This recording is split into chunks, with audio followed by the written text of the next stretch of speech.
Hey, everybody. Welcome into the back room. I'm Andy Ostroy. We have Gretchen Carlson back with us. We'll chat with Gretchen in just a moment. But first, thanks for tuning in. We appreciate you listening, and we'd love to hear your comments.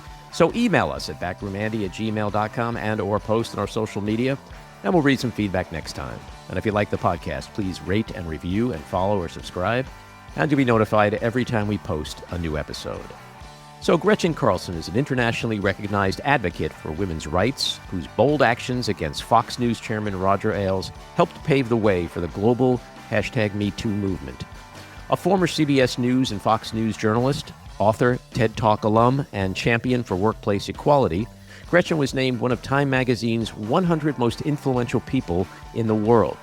Gretchen is the co-founder of the nonprofit Lift Our Voices, which works to end silencing mechanisms in the workplace that keep toxic issues secret. She is also a frequent contributor to CNN and MS Now, a Fast Company contributor, and the author of the New York Times bestsellers Be Fierce and Getting Real. Her story of harassment and retaliation at Fox News has garnered international attention, including the Showtime miniseries The Loudest Voice and the movie Bombshell.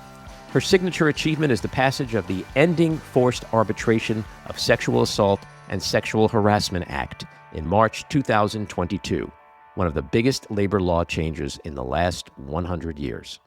Gretchen, welcome back into the back room. Hey, good to be back in the back room, Andy. So let's start with what happened yesterday. As of yesterday, members of the House Oversight Committee were allowed to go to the Department of Justice and start reviewing unredacted Epstein files, although with significant restrictions on access, electronics, etc.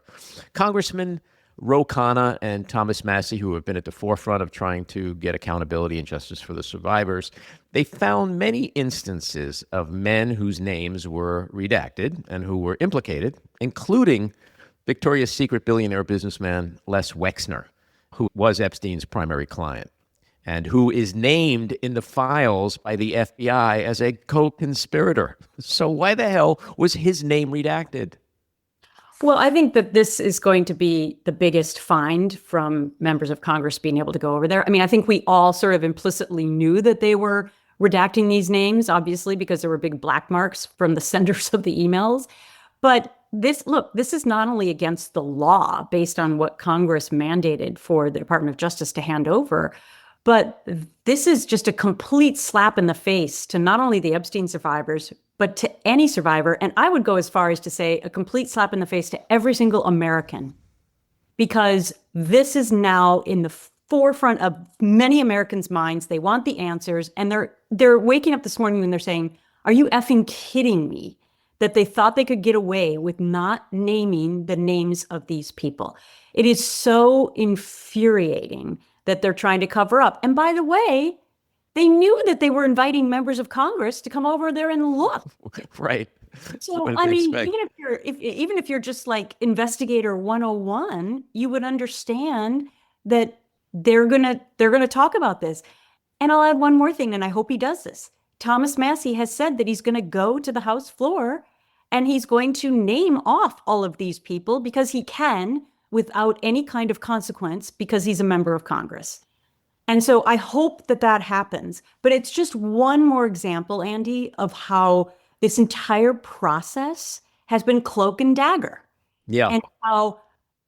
And Trump is completely responsible for allowing this story to get to these proportions of this magnitude of craziness, because it's just been drip, drip, drip. And every move has violated every crisis PR recommendation ever imaginable. So, yeah, I'm just exasperated by it today. But I'm also at the same time like applauding Ro Khanna and Thomas Massie. By the way, they should get the Nobel Peace Prize, okay? They might. Because of what they are doing for survivors, number one, but for the American public to have justice on what's in these files. Yeah, I heard Massie speak last night about his findings, and he was saying that Pam Bondi is coming before the committee on Thursday. He's hoping that she will do the right thing and divulge information or name names. I wouldn't hold my breath. I'm not holding my breath on that. And so he was asked if he would be naming names on the House floor eventually, and he said, yeah, I could do that. if the survivors asked me to, and if we don't get anywhere with Bondi and the Department of Justice. So I think ultimately it's going to have to come to that, because this Department of Justice, this administration, clearly has zero intent to reach any kind of accountability and seek justice for the survivors. Two other thoughts about what you just said. First of all, now we know that Kash Patel probably perjured himself. Absolutely. 6 months ago when he said nothing here to see, right? No co-conspirators to prosecute. And number two, Senator Cynthia Lummis, Republican, said last night, well, I see that there's a 9-year-old, in these files. So now I'm suddenly paying attention. And now I really do think that, we could rip this apart. Like, you're just starting to pay attention now, right? To these horrific crimes, just because, I'm not just saying just because there's a 9-year-old, but you know what I mean? Like, there were 14-year-olds. And so kind of, what's the difference? Like, so they're all horrific. So why are you suddenly being concerned about this now? But to my bigger point of what I just said earlier, if you now have a Republican senator who's saying, now I want to get to the bottom of this, you have just opened up Pandora's box again now to get all members of Congress wanting more hearings, more explanation. So again, if you thought this story was going away and you could fool people by putting a black mark through their names, it's not. It is not going away. And I don't think Pam Bondi's going to say anything. I mean, she's going to spend the next 48 hours trying to figure out how to not say names or taking the fifth or whatever. Remember, she had all the binders and then there was nothing to see suddenly. Well, what's interesting is that, I don't know if you noticed this too, but it seems like in the last week and a half, we've not seen Bondi. We've seen a lot of Todd Blanche, but we've not seen Bondi. What do you think is going on there? Oh, I think that's completely on purpose because of the way she mucked up, the whole Epstein files saga last year. Even Susie Wiles, the chief of staff to Donald Trump, in that ridiculous article where she sort of spoke her mind, I guess, she said that she was good friends with Pam Bondi, but she mucked it up. Yeah. So I think that they're trying to hide her from this story. And remember, Todd Blanche was the one that was sent down to interview Ghislaine Maxwell at the prison, who then miraculously ended up in, playing with puppies and doing yoga in a Texas prison, low security, has no right to be there. And by the way, when she yesterday pled the fifth, saying she wasn't going to say anything, she deserves to go back to a maximum security prison if she's not going to say what she knows. And I'll add to that, the week before, in a January court filing, it became public that she had claimed that there were 25 co-conspirators of Jeffrey Epstein that got secret deals with the DOJ to avoid prosecution. So which one is it yet again? Well, she's a convicted liar, but she also just put a bribe on the table. Yeah. I will exonerate President Trump if I get clemency. I think we're both old enough to remember when stuff like that could really get you in trouble at the Department of Justice. Not anymore. No, that was because she knows that that's still out there. I'll add yet another point, Andy, in my exasperation today. Why is President Trump, why has he not taken pardoning her and clemency off the table? Why has he not? Well, I think it's obvious. And by the way, if any reporter has the audacity to ask that at the next press briefing, imagine how they'll be annihilated, because every female reporter that has bothered to ask anything, rightfully so, about the Epstein files has been piggy, has been stupid, has been every name in the book because they've had the audacity to do their job. But the question to him that should be posed today is, why are you allowing Ghislaine Maxwell to continue to ask you for clemency and pardoning, that she'll suddenly give us information? Take it off the table. There's no reason why that is even still on the table. Although when you look at who he's pardoned before, maybe he's still considering this. I've said on the record, I think there'll be an insurrection if he pardons her. But just take it off the table then, so she can't use it. Well, I agree with you. I think reporters should not only ask that question, but a boatload of other questions they're not asking. But you know that if they ask it, it'll be, yeah, well, I don't know. We're looking at that. Like it'll be his classic word salad where you go, why are you looking at it? Like she's a convicted sex trafficker. Why would you be looking at it? And so it almost doesn't matter what questions get asked because he'll just do his classic word salad. And I don't think it breaks through the way it should. And you're right. He's considering a pardon because he's corrupt. He's criminal. And maybe that quid pro quo is exactly what he wants and needs. Yeah, and it's also interesting a finding about him that came out last night too from Julie K. Brown, who's been doing, wonderful reporting on this for 2 decades. She reported that there was a police officer down in Florida back in the, early 2000s that had spoken to Trump, and that he admitted now that he knew the kind of behavior that Epstein was up to. I forget if this was 2006, 2007. And this is, he has been on the record as saying that he never knew what Epstein was up to. He also, in this interview with the police down there, had said that Ghislaine Maxwell is a monster and she's really the one that needs to be, dealt with and put away. So if he does a press briefing, he's going to get that question too. And I'll push back a little bit, Andy, on how you could, if you were a reporter, how you could get him to answer the pardoning question is, why do you want to continue to allow Ghislaine Maxwell to be able to use this over your head? Like make it a thing where because he hates not being in power, right? So make it sound weak if he doesn't. Right. If he doesn't say no to the pardon. And you have to have the reporters continue to do the follow-up question on the same topic. Because if they're given one question and then you go on to, Venezuela, then you're not going to get anywhere with it. Yeah. Well, it's interesting. The argument could also be made that him not putting an end to this question of will he or won't he pardon her, it's not good for him to have Ghislaine Maxwell out in the public sphere as a reminder to what Epstein did, to what she did, and to what people suspect he and other alleged co-conspirators have done. So the whole thing just doesn't make sense. I mean, you joked about crisis management before.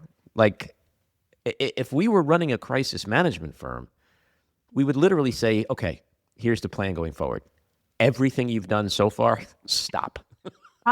Because exactly. it makes me want to ask you, do you think it's hubris or just absolute incompetence how they've handled this? Is it defiance or are they just dumb? I think it's both. And I think I've said this before on the air when I'm doing commentary. You take an example of immigration where you had the majority of the American public that wanted tighter crackdowns, okay? That's one of the major reasons Donald Trump was reelected. And then you look at what's happened in the last year and how this administration has implemented that.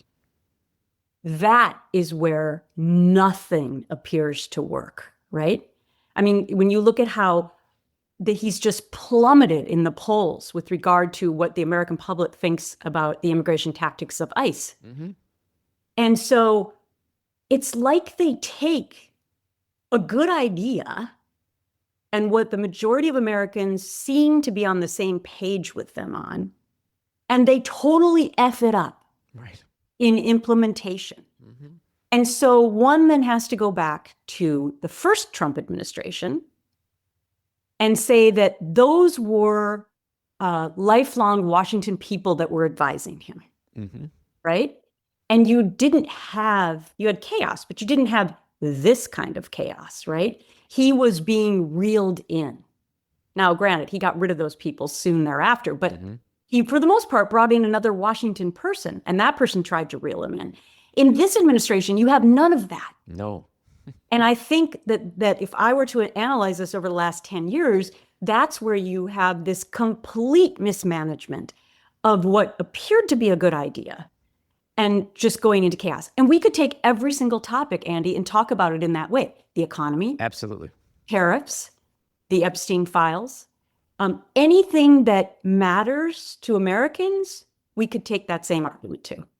I have been saying consistently since the election in 24 when a lot of people were jumping off the roof, that they are these are the words I've used. They are going to be the gang that can't shoot straight. And that is what ultimately will save us and save our democracy. And to your point a minute ago, that's exactly what we've seen. Whether it's any promise he made, good or bad, popular or not, they can't execute because they can't get out of their own way, because his cabinet and his senior aides are just a bunch of gross incompetence and criminals. I mean, they're all corrupt. And so that's why he's lost. Everybody was talking about how, oh my God, the young men, they moved to the right. Oh my God, Hispanics moved to the right. He's lost the Hispanics. He's lost young men, young people. He's completely lost independence. And then we learned this week that there's a 30-point swing where he's now losing non-college whites. I mean, think about that. I know. Yeah, and then you want to factor in enthusiasm for elections, which is a whole different way of looking at it. But it's incredibly important, especially for the midterms, because whichever party is feeling more enthusiasm, right, amongst the voters, is likely going to be the victorious party because you have fewer voters in the midterm election. Then you also factor in that Trump's not on the ballot, right? And that was a huge indicator of enthusiasm for MAGA to get out and vote. So yeah, I mean, it goes back to, if any corporation, a Fortune 500 corporation, operated in this manner, they'd be out of business in a nanosecond, right?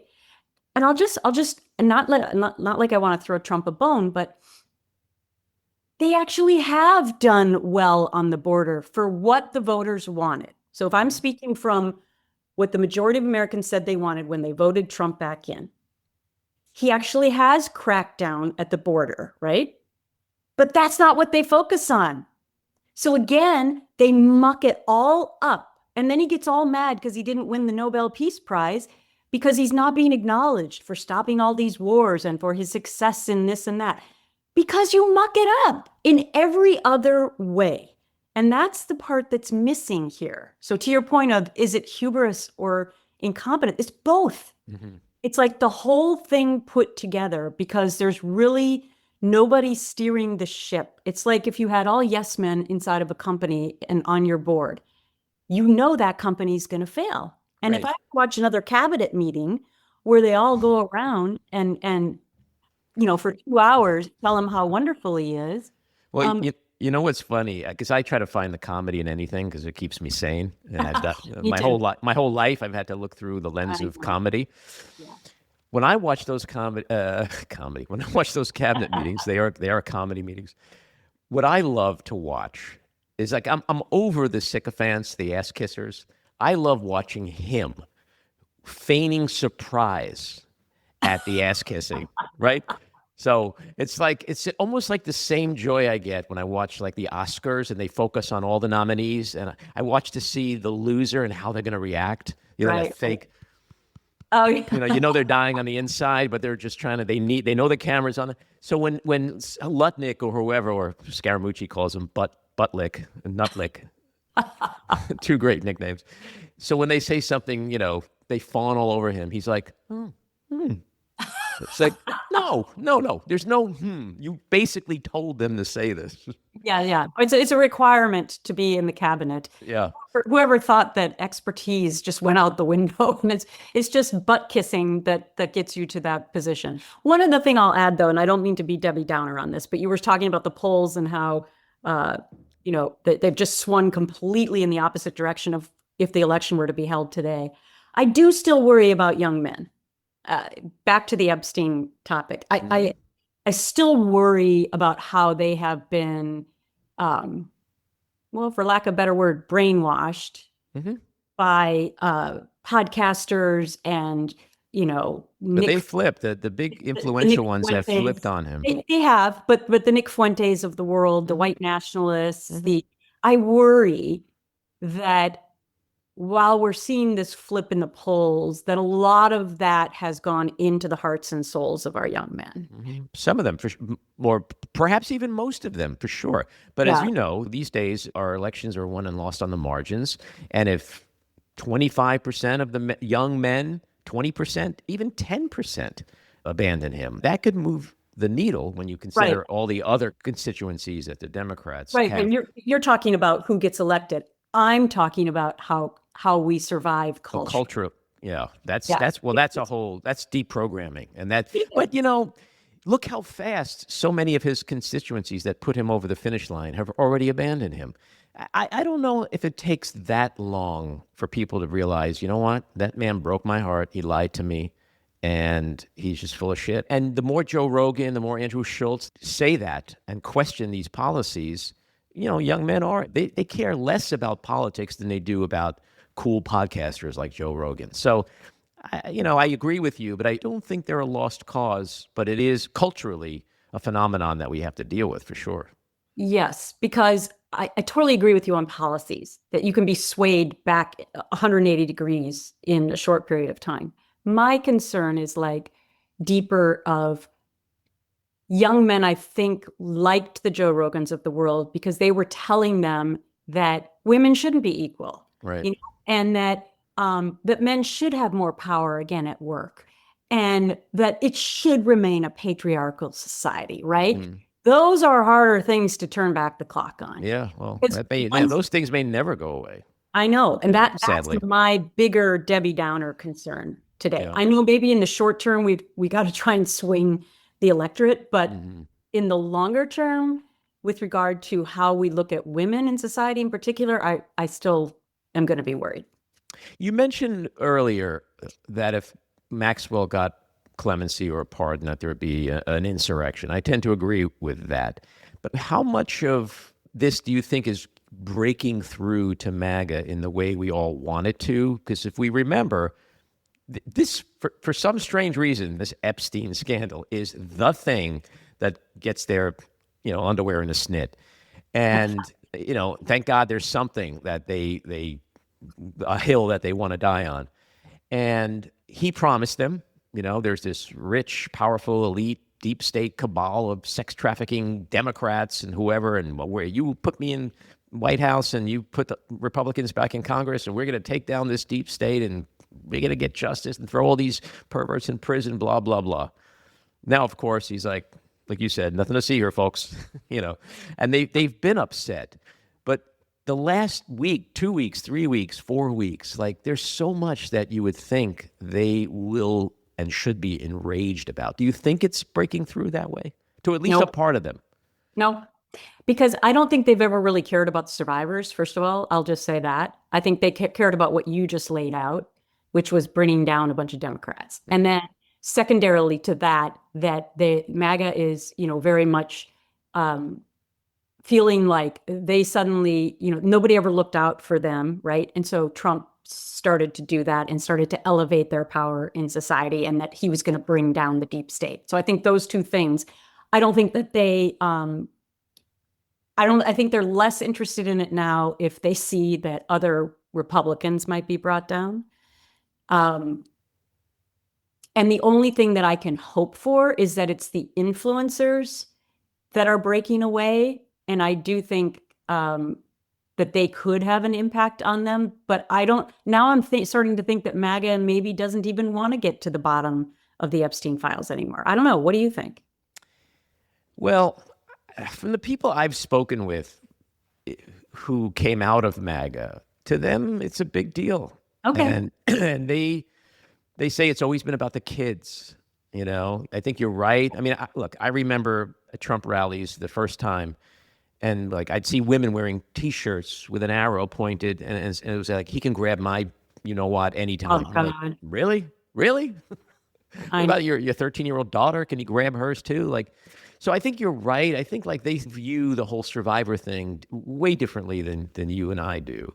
But there is something that I was told that is just this abuse of children that just goes to the core.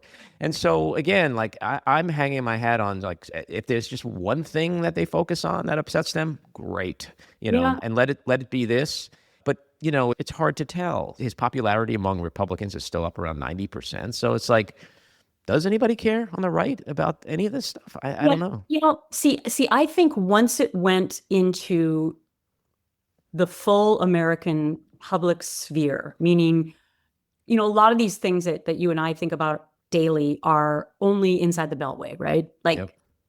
But this story could have been kept inside the Beltway because it was only MAGA talking about it, right? And they were talking about conspiracy theories with regard to it. But then because Trump kept keeping the story alive, then it spread out into the general public. So if you went on the street right now and asked somebody in Times Square, have you heard of the Epstein files? Like 90% of Americans are going to say yes. Mm-hmm. And so to me, that was the end of silencing this story. Because there's nothing that's in the public sphere that people would know. They don't even know who the vice president is, okay? Right. Yeah, you're 100% right. So it's filtered out into now it's like, it's a cultural it's on social media. It's like what people are talking about. It's water cooler for you and me in the olden days.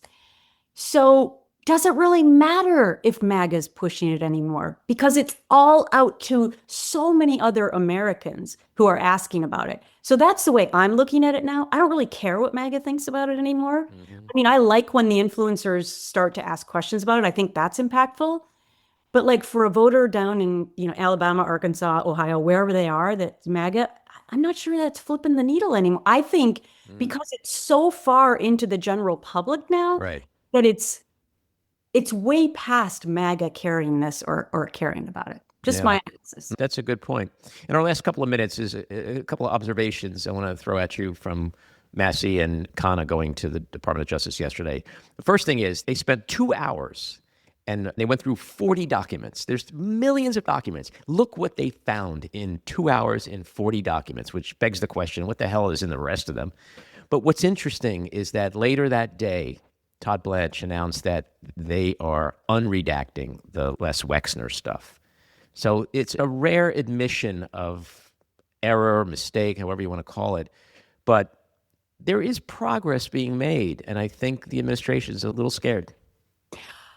I think, again, that Ro Khanna and Tom Massey will go down as two of the biggest heroes. And by the way, we should all look at that for any kind of uplifting message where we infrequently have one, because they don't agree on probably anything else politically, right, but they have come together because they care about this. And so for me, that is one of the biggest messages that is coming out of this. And yeah, to your point, 40 documents, and they're forcing Todd Blanche to make that change. Imagine when they go through another 2 hours of documents, who else we're going to find out about. Yeah, and Wexner wasn't the only one. There's 5 other names, including some Sultan. And so, yeah, I think they just got to keep going back. I mean, yesterday was the first day they're allowed to go in, and they're going back today, and others have to go back too. And I think, like you said, the DOJ knew the Congress people were coming. So it's like, you can't hide this shit forever. And now you have Nancy Mace going there today. And the one person that I wish could go there who can't is Marjorie Taylor Greene. Yeah, absolutely. I mean, talk about a transformation story. We can do a whole podcast on that next time. We certainly can. Gretchen, always fun and always insightful. Do come back again soon. Okay, great to see you. Take care. This episode was produced and edited by me, Andy Ostroy. It was co-produced by Maddie Rosenberg and Jen Hammoud for Radio Free Rhinecliff, with additional editing by Maddie Rosenberg, music by Andrew Hollander, and graphic design by Cricket Langell. And with a special thanks to our sponsor, The Epicurean. Again, thanks for listening. Please rate and review wherever you get your podcasts, and subscribe to the Backroom with Andy Ostroy YouTube channel, where you can watch full videos of our interviews. See you next time.